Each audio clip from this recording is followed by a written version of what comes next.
What's up, guys? It's KB. Make sure you subscribe to the Underground Sports Philadelphia YouTube channel. Click the bell icon down below so you don't miss a single video from us. And thanks for tuning in to another video from Underground Sports Philadelphia. Now let's get into it. Philadelphia, baby, you're going to love it. Best sports fans in the world. Actually, the worst, but that's what makes them the best. All right, I think we are all set. What is going on, everybody? Welcome in to episode number 558 of Underground Sports Philadelphia, presented by the City of Vineland. It's KB and Matt coming at you from Underground Studios. We got a fun show for you guys tonight, from the Phils to the Eagles to, of course, the now moving on once again, Philadelphia Union. We're going to get into all of that, but before we get into all the good stuff, make sure you guys are following us on the socials at Underground PHI. That's on Twitter, Instagram, TikTok, Threads, and Facebook.com/Underground Sports PHI. You can follow Matt on Twitter at Matt Castorina. Follow me at KBIZZL311. Subscribe to the podcast feed on Apple, Spotify, or wherever you get your podcasts. Leave those 5-star ratings and reviews. It goes a long way for helping this show continue to grow. You get 2 episodes a week on that podcast feed. Plus, during football season, you also get Eagles Enemies, which is coming back this week, and the Vineland High School Football Coaches Show, also on our podcast feed during football season, so you don't want to miss out on that. So go subscribe wherever you get your podcasts, and subscribe to our YouTube channel, youtube.com/@Underground Sports Philadelphia. That's where you get full video episodes of this show twice a week. You get full video episodes of every podcast on our network, live streams, original video content. It's all there, youtube.com/@Underground Sports Philadelphia. And be sure to get your merch at phiapparel.co. They're the best in the game. You're going to stand out in the crowd, whether you're going to Citizens Bank Park, going down to training camp, getting ready for Eagles season. You're going to stand out with your merch from PHI Apparel Company. Go to phiapparel.co and use code UNDERGROUND for 10% off any and all merch orders. And, of course, this show presented by the City of Vineland. The City of Vineland Municipal Calendar features city-organized, city-sponsored, and city-affiliated events that are of public interest. The calendar, which is accessible at vinelandcity.org, is a good way for residents and visitors to build awareness, remain engaged with city government, and participate in local events. You can also follow the City of Vineland on social media via their Facebook, Instagram, LinkedIn, and YouTube pages. Through these tools, you can stay connected to the community and get important announcements about programs and services offered by the city. Vineland, New Jersey, where it's always growing season. And big thank you to Security 21 Security Systems and Paul J. Gillespie Incorporated for their continued support of this podcast. Matt, what's going on, brother? I'm living the dream. The Phillies are underway right now and have a 4-0 lead over the Nationals, courtesy of our guy, Nicky C. And the latest call-up for the Phillies, Weston Wilson, has just hit a solo shot to give the Phillies a 4-0 lead.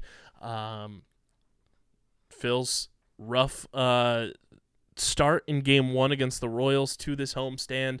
Lose Game 2 of the doubleheader last night. But we said last week, Matt, if they go 7-3 on this homestand, that's a great homestand against teams that are very beatable. Yeah, I think that was our kind of a minimum target, and they're on that target. I think the nice thing, too, is, this time of year and all through September, you're going to be keeping an eye on the other teams that are fighting for the wild card, and the teams have hit a little bit of turbulence over the last week and a half, and so the Phillies, if they're able to kind of win out this series and, have put themselves in a pretty good position as we get into the middle of August, they can go again, gain some ground tonight with a win, which hopefully they do. But yeah, they put themselves in a good spot. Obviously the Brandon Marsh injury is tough. We're going to miss him for 2-3 weeks. But the Phillies have, I think outfield is one of their deepest, but not in terms of quality within the team. They have lots of outfielders. None of them are particularly great. Everyone sort of has one thing that they're good at, but is not a great all-around type of player or someone that fills a hole exceptionally well. But it is one that they at least have bodies to throw at this issue, and it seems like it's not a serious injury for Brandon Marsh either, which is good. It seems like something he's going to be able to come right back after that 2 or 3 week layoff, and so that's a good sign. But yeah, we're gonna we're gonna see some more Winstons over the next few weeks, and that's kind of cool though. Yeah, I mean, I think Johan Rojas has really taken off, especially in the outfield defensively, to help this team out a lot. And I mean, the big thing, like you said, with Brandon Marsh, like it's no structural damage, which I think everybody was worried about. So that 2-3 week layoff, let him get healthy, and Christian Pache is on a rehab assignment right now, so that's good news with him coming back soon, because right before he got injured, he was on a tear of his own, kind of finding his stride. But this is that stretch right now for the Phillies where these are beatable teams, these are winnable games. Take advantage of those moments. Go out, separate yourselves from the pack. Make more room, make it uncomfortable for the Giants. Make it uncomfortable for the Cubs to make it so that they can't catch you for that first wild card. Right now, you're tied with the Giants for the number one wild card. But for whatever reason, tiebreaker-wise, the Phillies are the number one wild card right now, so they would host the San Francisco Giants in a potential wild card series, which I think if we have to play the Giants, I'd much rather it be at Citizens Bank Park than out in San Francisco, because Rob Thompson said it himself. We've seen what Citizens Bank turns into when the playoffs roll around. I was actually looking at just the standings today, and I want to pull it up because the Phillies are like one of the best teams at day games, which is just like a bizarre thing. They have, I think, one of the best records in baseball when they play during the daytime. So yeah, if we could get at home during the day at San Francisco, Day game World Series, which I think would also compound the effects too of like going 3 hours in advance. Like that might be even more of a challenge. But yeah, I don't know what it is about the Phillies and day games, but for whatever reason, it's like just their bread and butter. The Phillies are 30-19 on day games. For reference, the Braves are 27-12. But that's one of the best teams in baseball. So it's still pretty damn close. Yeah. The Orioles are 28-18.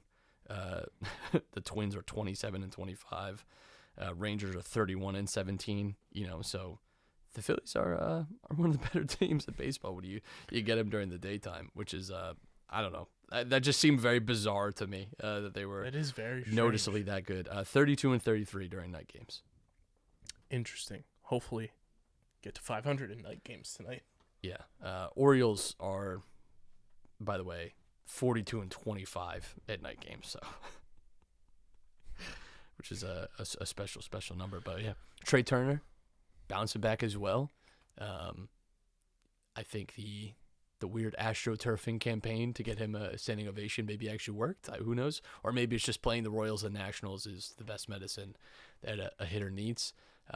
Either way, if that just builds him some confidence, that's a good thing. As we're getting into the really tough part of the season and where you sign a guy like Trey Turner to make impacts in the playoffs, especially, obviously for the regular season too. But you hope that he can shine on that big stage. Let's hope that this is maybe the start of the turnaround for him. Who knows? Again, though, we kind of went through the same thing last year with Castellanos, where he had an uninspiring regular season, but then came up with some big moments in the playoffs too, and he was a big part of the Phillies making it to the World Series. So maybe Trey does that this year as well, and maybe he'll be an all-star player next year again. Maybe we'll just do this every year. We'll sign a guy. He'll have a terrible first season, and then find his way back in the second. Like we said, we got to sign guys the year before they're a free agent. That way, when they do come here, they're ready to rock and roll. Yeah, I mean, we haven't been on the pod together since the Trey thing happened with the standing out. What was your takeaways from that? And I mean, I think it's full send to say it worked. I think it shows the true duality of Philadelphia sports, and that we will boo you mercilessly if you're not performing well. But I think also, I think like Philadelphia is like a very large sports market. I think does have a very passionate fan base. It's not the only fan base that's like this though. But I do think it shows like kind of the value in having a passionate fan base is that, I don't know that there are many other like markets where someone would get booed, but also encouraged in the same way, like in that, it just shows, I think, the the care that people have about the team and about the player too. Because ultimately, I think there was a recognition that, okay, maybe booing isn't working. It's not like this guy's like a bad person, where it's like, it's just he's just not playing as well as we want him to. And I think there's a recognition that maybe a softer touch might help, and maybe it has again. But maybe it was also playing, two of the worst teams in baseball. That also definitely helps. But yeah, I was listening to an NFL podcast today, and they were talking about the Chargers and that Brandon Staley had a disastrous last 2 weeks. Where he plays the starters way too late into the final regular season game. Meaningless game. Mike Williams gets hurt, and then he's unavailable for their playoff game, and then they blow a 27-point lead in that game. And that if they were in any other market, he would have already been fired. Just the pressure would have been too big. And I thought about that a lot with Philly. If something like that happened in Philly, how different that would be. And I think, moments like this too feel the same way, where it's like, it just is a little different when you have so many people that care about the team, especially for the Phillies, and the season they gave us last year. So I hope that it's a turnaround moment for him, and I hope it's it's just kind of part of the story. I hope it's his boom, I hate this fucking place moment, like maybe not as negative, but yeah. I mean, you see already, like, the great job by the Phillies, cut a promo commercial with everything with Trey already, and talking about the home field advantage, and they're gonna need Trey Turner to be closer to what he's been since Friday, down this stretch, and being as productive as he's been since Friday, which has continued, great base running last night to come in and score a run in a game they ultimately lose. But, those are the types of moments where you need Trey and his speed and his versatility to have the inclination to go from second to home to score runs, to be able to be confident at the plate. And when you see the teammates of Trey rallying around him the first night, Nick Castellanos out waving a Gatorade towel for him, and, just seeing the support that he has. He posted on Instagram, like, heard you guys, and posting everything. And, I think that matters too for a city like Philly in terms of, sports fandom, is like just that connection from player to fan and fan to player. I think that ends up being like a differentiator of getting behind somebody. Everybody was like, oh, why are we treating him like a Make-A-Wish kid? And it's like, we did the same fucking thing for Ben Simmons, and he just didn't do it. Right. And that wasn't even that, like, he was slumping. He was just doing something that was being asked of him and would make him a better player, and he was just choosing not to do it. Like, the infamous, now because he never did it, fan in the stands during the playoffs showing Ben how to shoot a three. Like, we've done this time and time again. We rooted for Markelle Fultz like he was the manager of a high school basketball team when he got a triple-double in a meaningless regular season game. And now you look at whenever Markelle Fultz does an interview on a podcast or media, like, he talks about how the fans in Philly had his back. Ben Simmons, complete polar opposite. It's been done time and time again. So it was kind of funny to me that people were like, oh, why are we treating a guy who makes $300 million like this? Like, we just did this like 3 years ago with a guy who's like barely playing the sport that he's in. Yeah, I mean, in some ways I understand the sentiment. Like, yeah, they're paid a lot of money to do this, but also there's a ton of pressure from the fans that comes with it and expectation. And so I think there's nothing wrong with understanding that and deciding maybe a little positivity would help more than negativity. We are the city of brotherly love, after all. It's in the name. And I mean, and very similar thing too. Like, he's just slumping, and at the end of the day, athletes are humans too, and I think a lot of people lose sight of that because these guys know when they're doing bad. Yeah. And Castellanos was actually talking about it. He's talking about, like, and the best thing you can do is just treat them like they're normal. Not like hang your arm around and be like, what can I do for you, mate? Like, how can I help you out? It's like, no, just treat them normal and hope that they find their way again. And so I think there's nothing wrong with a little bit of fan uplift. Yeah. And I mean, at the end of the day, they're human beings, and, like, you don't know what they're dealing with going through a slump like that. Like, this is so clearly the worst Trey Turner's ever played in his career.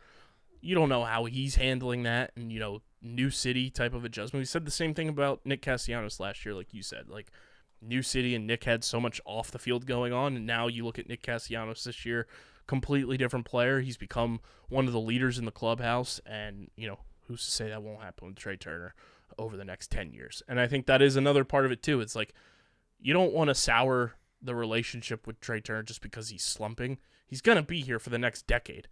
Let it be known that, you have his back. I saw nothing wrong with it. The other positive takeaway, I think, from this weekend, too, Rhys Hoskins doing running drills in left field before games 5 months after tearing his ACL in a non-contact injury. That's exciting. Not saying he's going to be back anytime soon, but just for Rhys Hoskins, the human, and the potential of when he could maybe return for the Phillies, that's huge. Yeah, absolutely. I think, the straight line stuff is always the first thing to come back. It's going to be like the cutting and directional change. But, it's interesting for him, too, because obviously this offseason, there's a lot of decisions to be made within the Phillies and guys they're retaining or not, and Rhys could be one of those names. So going to be a really interesting offseason. And, it doesn't feel likely that we'll see him this year. Just it feels like probably cutting it too close. But it is a good sign that his recovery is at least going well. He's not facing any setbacks. So. It's also going to be really exciting down the stretch if Bryce Harper's power's coming back the way that it is. Yeah, he's definitely looked like he's lit up the last few weeks, and it's strange because again, the negative, pessimistic side of me was expecting to see him around this time, right after trade deadline or post All-Star break, and so this feels like maybe we're starting to see him where he's actually healthy. It really did feel, even though he came back so early, it still felt like we're seeing him at 80, 85%. So if we can get him back to as close to, he's not going to be 100%. I don't think. I've been thinking about his injury a lot and just how bizarre it is that he was back so early and that, we just kind of accepted that. And there's just no way in my mind that he's been even 90% healthy at any point this season with that. He has to wear this brace so his arm doesn't extend more than it should. So, and he's still playing unbelievable, hitting for average, getting on base, and if the power is going to start coming back now, look out. Sorry, I got the man flu, so just a long weekend in Myrtle Beach with the boys, and I'm just absolutely torched. You turn 29 and your body just doesn't recover. Man, I can't even express how nervous I am for 2 months from now.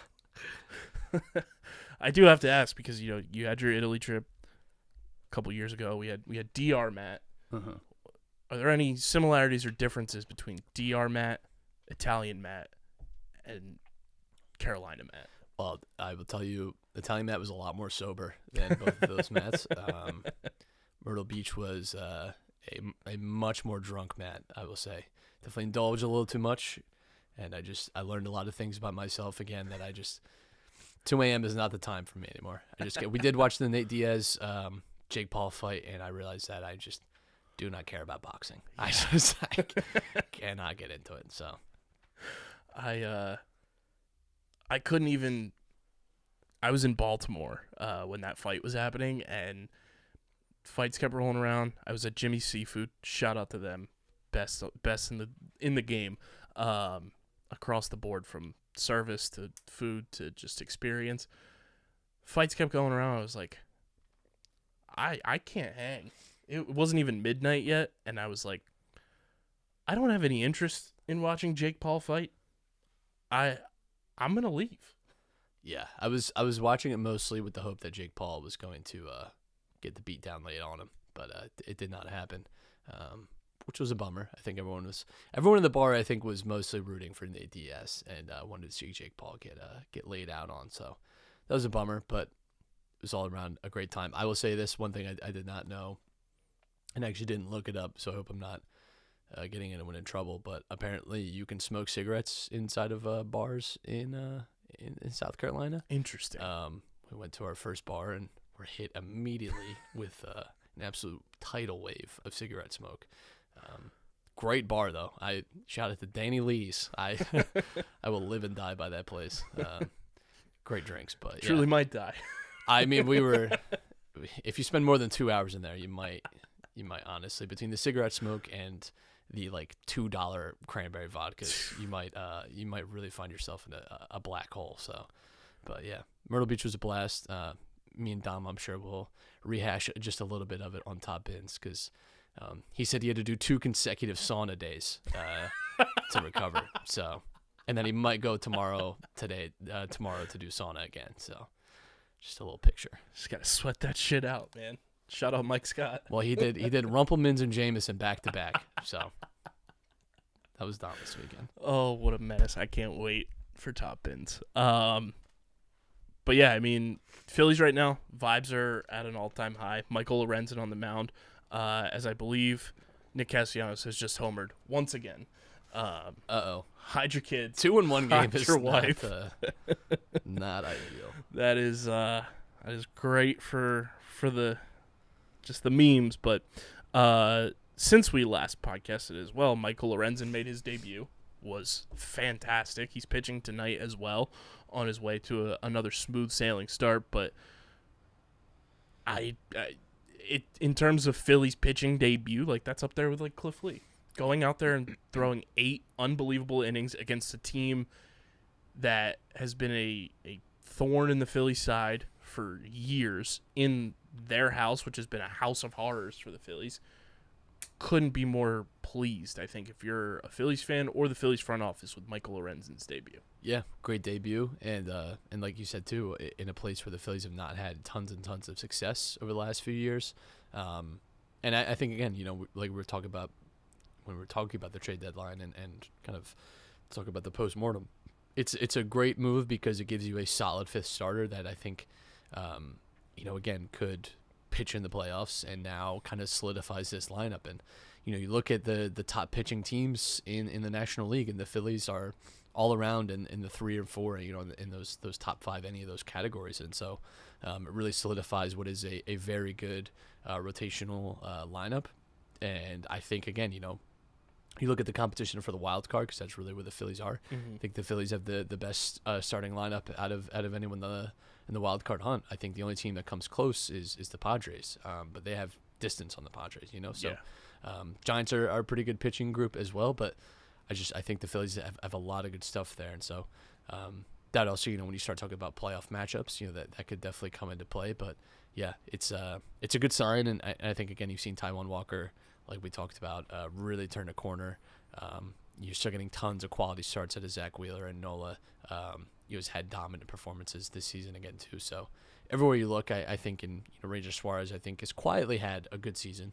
He's not been.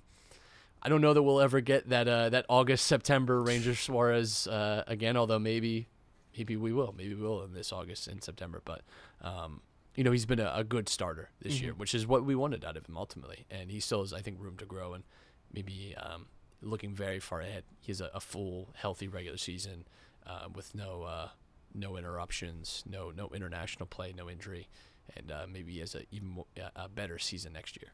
And let's not forget that statistically and categorically, when you're voting for the Cy Young Award this year, voters, until further notice, wins are the most important stat.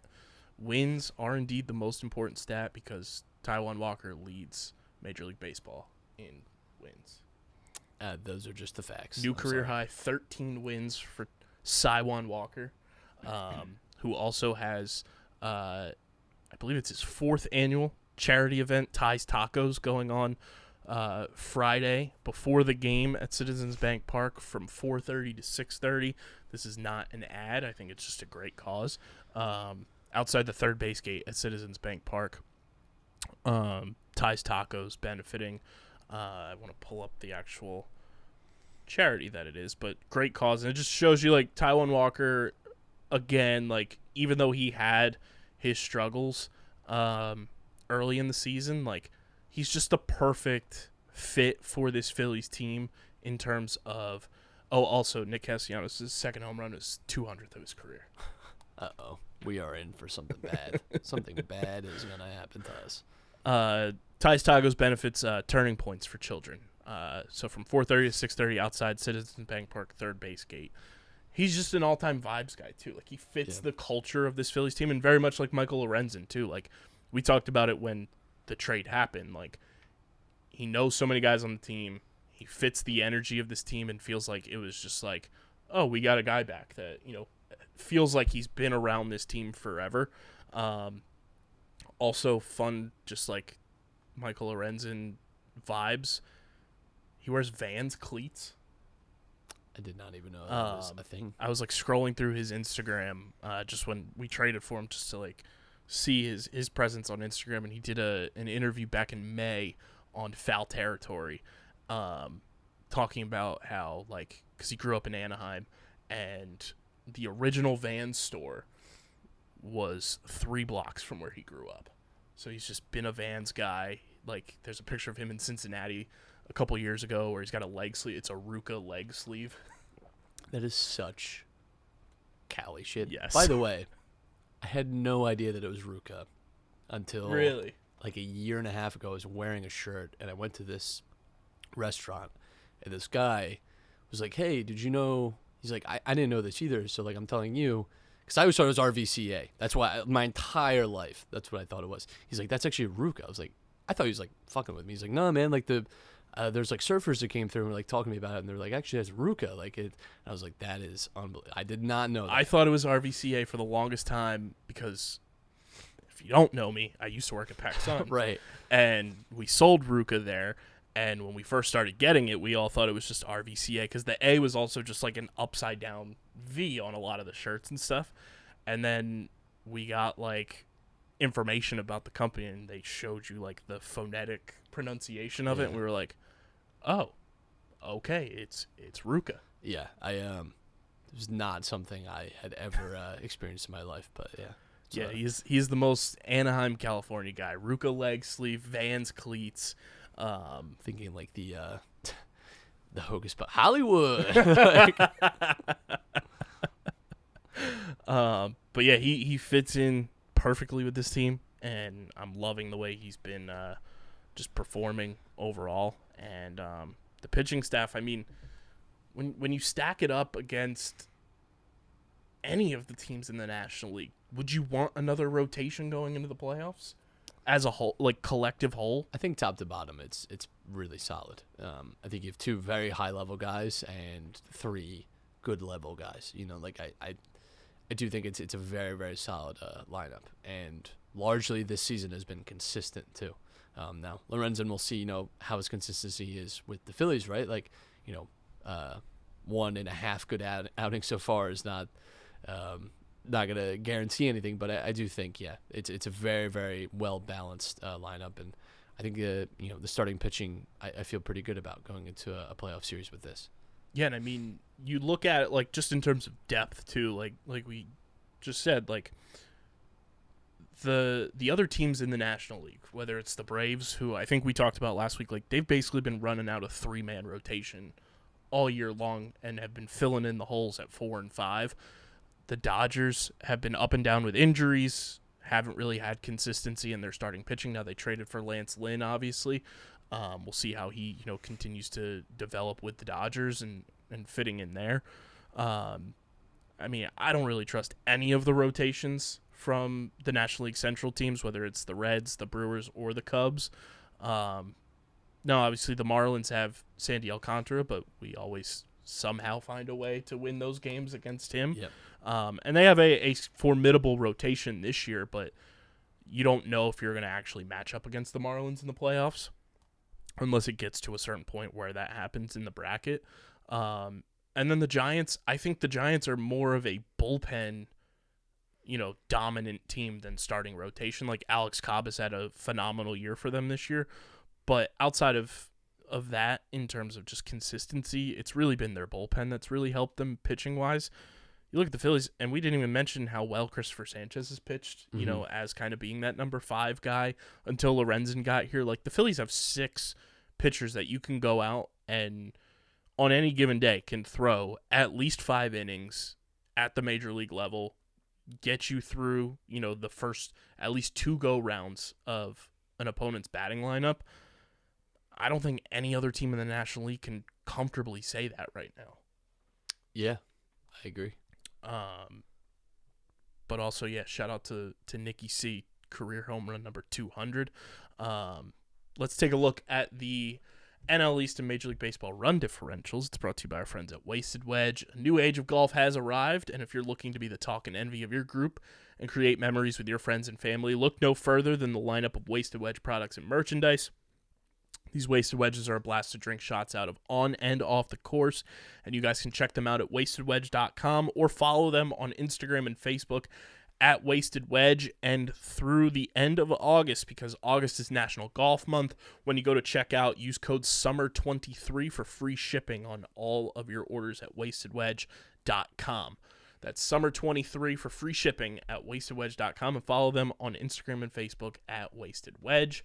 Looking at the National League, Matt, the Atlanta Braves, who we were just talking about, at 71-40, may not have Ronald Acuna Jr. for a little bit. He got plunked in the arm the other night. Tough. I think the scan was negative, but yeah, always a little scary. But Yeah. If there's one thing I learned about the Braves is they could lose and Acuna and still win the World Series. Yeah, So. they'll find Ronald Acuna III in single A and call him up and then sign him to a 12-year, $90 contract, and they'll be ready to go. He's actually playing tonight. So there you go. Braves with a plus 164 run differential, which is currently the best in the National League. Phillies, though, don't look now. 10.5 games back in the division.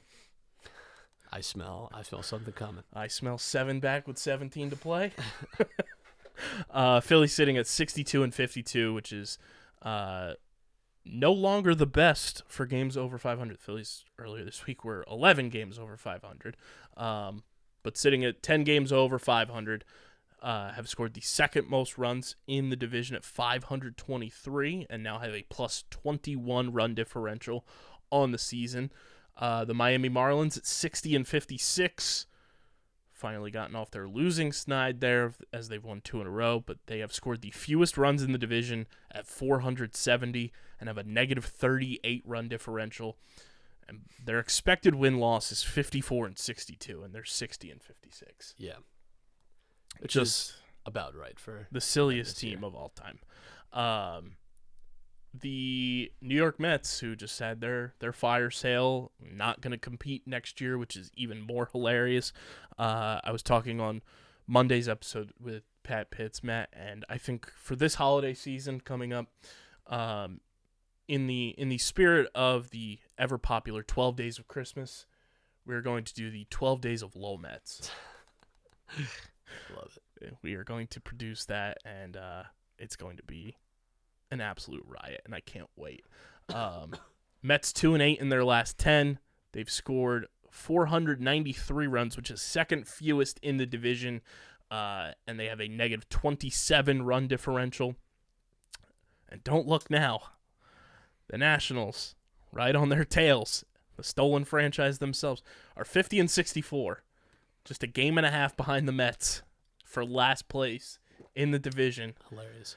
They've scored, the Nationals, being in last place, have scored the third most runs in the division this year at 496. But their pitching just can't get it together. Have given up the most runs in the division by a wide margin at 582 for a negative 86 run differential on the year.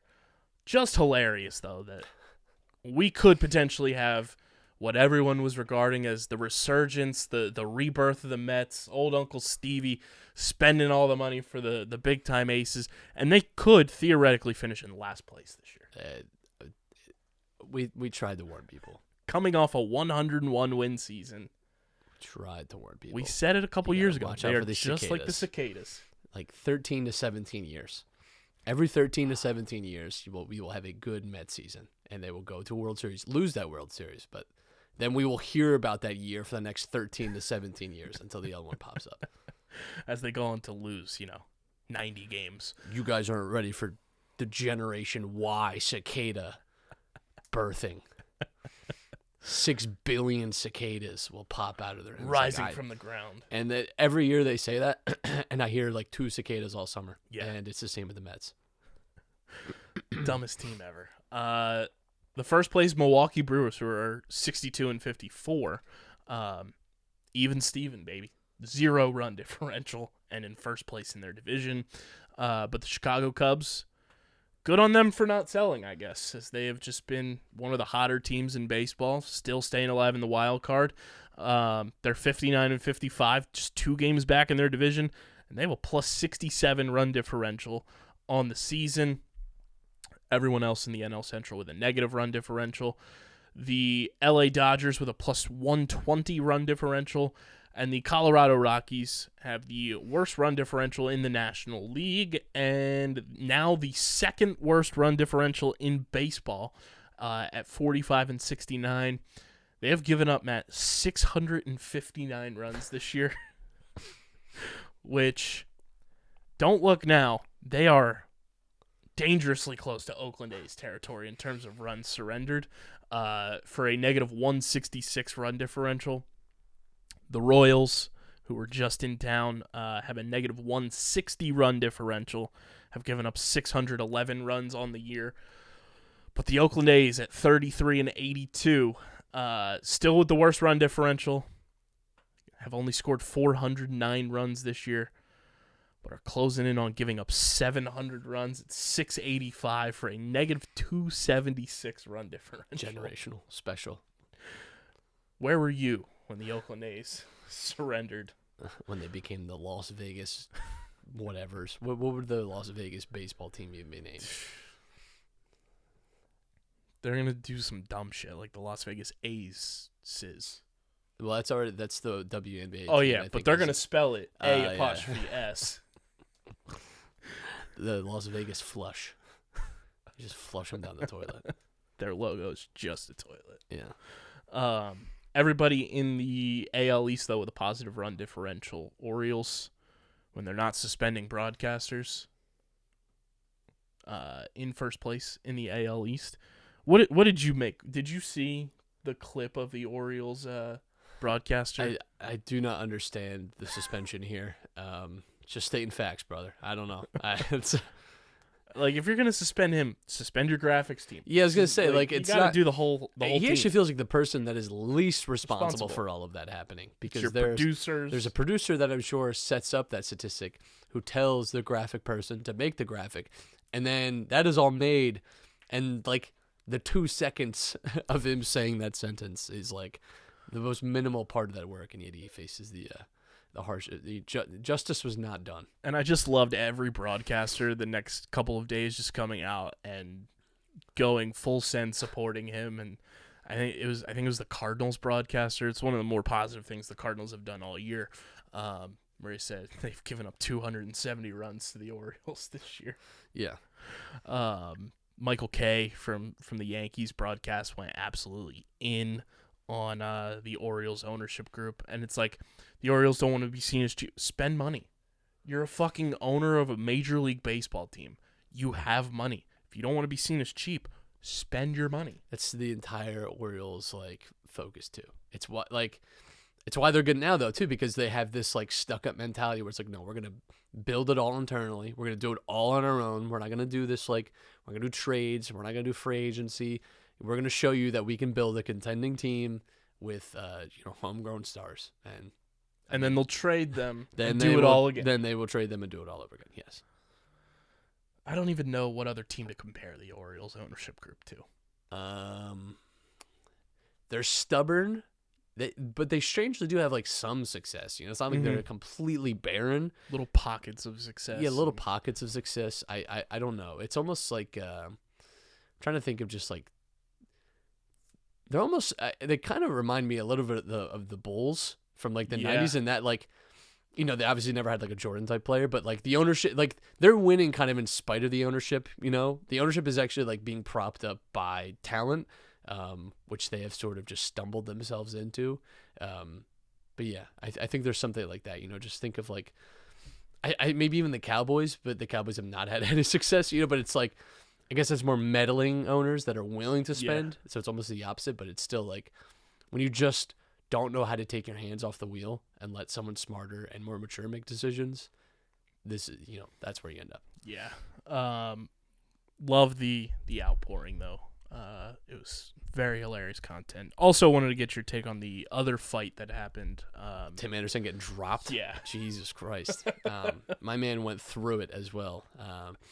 Listen, someone close to him had to just take the Twitter away. I did like that there was a tweet from like 2012 where he was talking about going to bed, like good night, and he had to delete that tweet because, man, that is tough, man. That's a tough moment. And I love too that everyone clears, right? And which I hate. I hate that in baseball. Everyone's just jogging out. It's so lame. Tim Anderson gets like removed from the field by his like teammates, and he comes out and he does like the thing where you like yell, but he's like 100 feet away from everyone else, and he's doing that thing where you like yell and you're like, hold me back, hold me. You're not actually saying it, but you're only doing that because you know that someone is holding you back, right. So you still look like you're being physically aggressive or whatever, but there's no consequences. But he was still doing that from like so far. He was doing that from the dugout, and everyone was at second base. It was just unbelievable. That was a tough moment for Tim Anderson. I think my favorite was somebody edited in the Sonic rings getting knocked out of Tim Anderson. It's definitely a fatality, game over, GTA type of. So good. And then, of all people, Elvis Andrus involved in two of the more iconic baseball brawls of recent memory. He was on the Texas Rangers when Rougned Odor clocked Jose Bautista, and then he's on the White Sox right behind Tim Anderson, and he's getting slept by Jose Ramirez on a no-look of all things.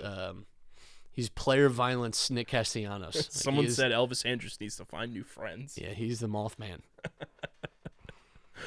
Oh, man. It was just so funny. Like, I couldn't stop watching videos of that. And then somebody posted 3 screenshots of, like, the initial drop the gloves, getting punched, falling over, and then a couple years ago, the White Sox played in the Field of Dreams game.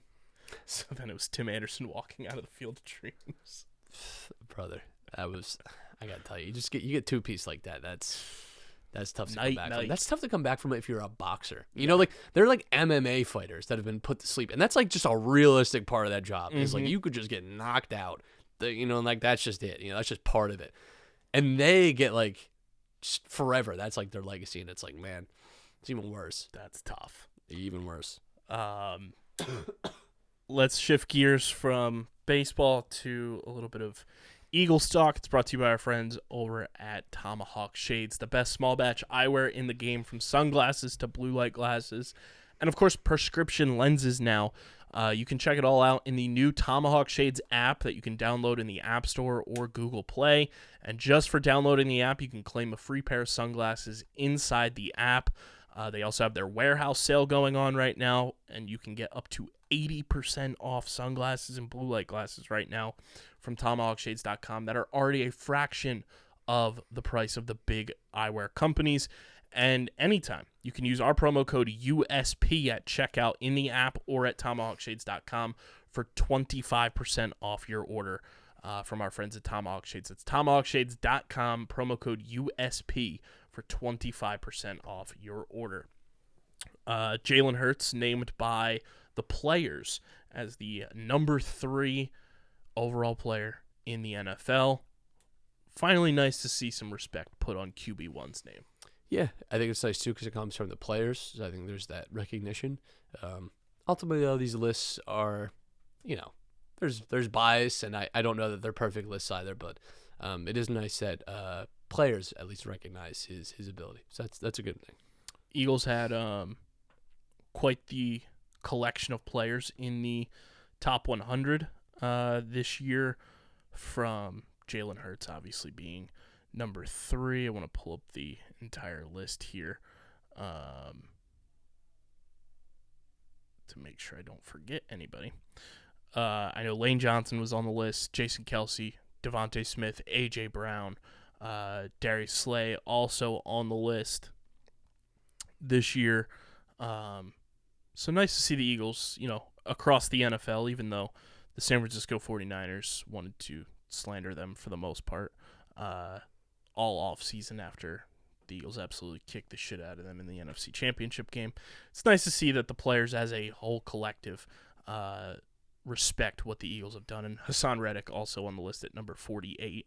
But, like you said, it is one of those things that are very semantics based, and it's just a fun piece of off-season content to discuss. Now, the other part of the Eagles here is we mentioned fans and everything. Not many NFL fan bases are having 50,000 plus show up to a practice. Yeah, definitely a lot of excitement for the Eagles this year, and that's been fun to see. I mean, we're a month away from the season, so We're 3 days away from the first preseason game. yeah. Which is crazy. Cue the Taylor Swift August song. August really did sip away like a bottle of wine. It is crazy that preseason's already here, and we're right around the corner from that first game up at Gillette. And you want to talk about Taylor Swift? Nick Foles confirmed Swiftie. I still need Nick Foles to show up to Gillette for opening day for Tom Brady Day. That'd be hilarious. Have them do the handshake. Make it like that would be just next level big brain move by the Eagles to just bring Nick Foles to Gillette with you for opening day. Patriots going to be unveiling that new gigantic jumbotron that they have, and having Tom Brady celebration day now that he's retired. Just drop Nick Foles in. The stone cold music plays as Nick Foles walks out of the visitors tunnel. I think it's the perfect storm to happen there. But 50,000 plus showing up to an open practice is pretty impressive. So if you went, shout out to you. Let's wrap it up with the Union Mat. It's brought to you by our pals over at Kenwood Beer, the official beer partner of Underground Sports Philadelphia. You can go to kenwoodbeer.com and use the Kenny Tracker to see who's got Kenwood Beer on tap in the Philadelphia and Pittsburgh areas. You can also get it at your local Philadelphia area liquor store. You must be 21 or older to do so. And, of course, please drink responsibly. Union, back-to-back wins in the penalty shootout. And it was very bueno last night against the New York Red Bulls. And everybody is starting to fantasize about a potential visit from one Lionel Messi to Chester, Pennsylvania, if things break right. Yeah, they play Querétaro in the next stage, who they played in the round-robin group stage, and they won that game. They get past Red Bull. I want to find this Jim Curtin quote because I love it. Because there's some chirping and listen, the Union are not by any means the nice boys of the MLS. They definitely get a little aggressive. And fouling is definitely part of the Union game. But Jim Curtin had this to say about Red Bull after the game. I think Troy is a great young coach. Talk about the Red Bulls coach. I think he's doing an incredible job with this team. I really do. He deserves to be the head coach of that team. But I will say this has nothing to do with Troy. For a team to be in 21st place and talk and run their mouths as much as they do on the field, to be beat here 11 times in a row by us is something that, I'm giving them bulletin board material, but I've had enough of it. Credit to my guys for sticking together and pushing and winning again. But for all the stuff they have to deal with on the field, off the ball, nonsense, people coming off the bench talking, bench players that come into the game and talk and run their mouths, it's just strange and something I'm going to address and speak my mind because I'm proud of my group and the way they have done their talking on the field, and now I have 11 in a row, almost 5 years against Red Bull. This was from Joe Tanzi, and then said Jim Curtin reached out to him this morning and wanted to clarify the Union are 8-0-3 in their last 11 games, home and away versus Red Bulls, and he was quoted, "It actually makes it worse for them because they can't beat us in their building either." That's my fucking coach right just there. Just legendary. Just absolutely that's fucking awesome. Dropping it.